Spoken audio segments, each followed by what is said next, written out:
सौभाग्यशाली तोता। बहुत समय पहले की बात है। एक छोटे से गांव के पास एक सुंदर जंगल था। उस जंगल में तरह तरह के पक्षी और जानवर रहते थे। उन्हीं पक्षियों में एक अनोखा तोता भी रहता था, जिसका नाम चिरकू था। उन्हीं पक्षियों में एक अनोखा तोता भी रहता था, जिसका नाम चिरकू था। चिरकू को लोग सौभाग्यशाली तोता के नाम से जानते थे, क्योंकि जहां भी वह जाता, वहां कोई न कोई चमत्कार हो जाता या किसी की किस्मत बदल जाती।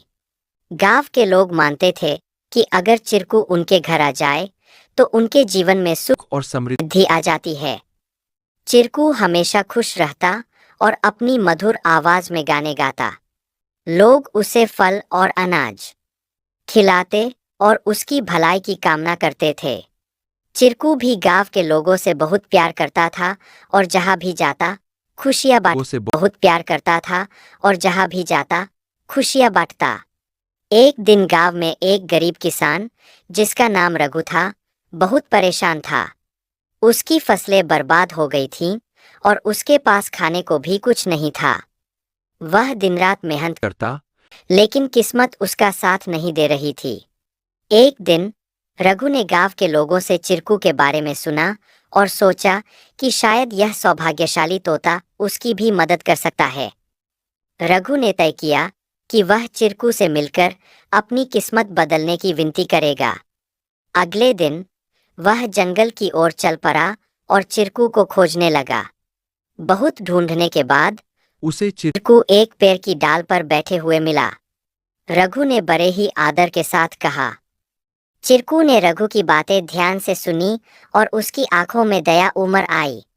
चिरकू ने अपनी चोंच में एक छोटी सी चमकती हुई पत्ती उठाई और रघु को देते हुए कहा, यह जादुई पत्ती है।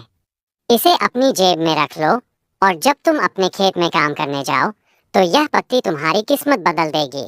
रघु ने धन्यवाद कहा और वह पत्ती लेकर अपने घर लौट आया। अगले दिन वह अपने खेत में काम करने के लिए गया। जैसे ही उसने खेत में जुताई शुरू की, अचानक से बारिश होने लगी। उसकी सूखी जमीन हरी भरी हो गई और थोड़े ही समय में उसकी फसलें लहलहा उठीं।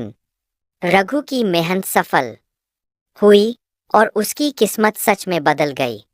अब रघु के पास भरपूर अनाज था और वह फिर से खुशहाल जीवन जीने लगा। उसने गांव के लोगों को चिरकू की बुद्धिमानी और उसके द्वारा दी गई जादुई पत्ती के बारे में बताया। सभी लोग चिरकू की प्रशंसा करने लगे और उसे और भी अधिक प्यार देने लगे।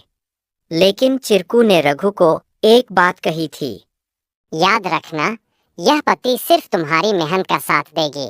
अगर तुम मेहनत करना छोड़ दोगे तो यह भी अपना जादू खो देगी। रघु ने चिरकू की बात समझ ली और कड़ी मेहनत जारी रखी। धीरे धीरे उसकी स्थिति पहले से बहुत बेहतर हो गई। वह गांव के सबसे सफल किसानों में से एक बन गया। लेकिन उसने कभी यह नहीं भूला कि उसकी सफलता में चिरकू और उसकी मेहनत का कितना बड़ा हाथ था। कहानी से सीख।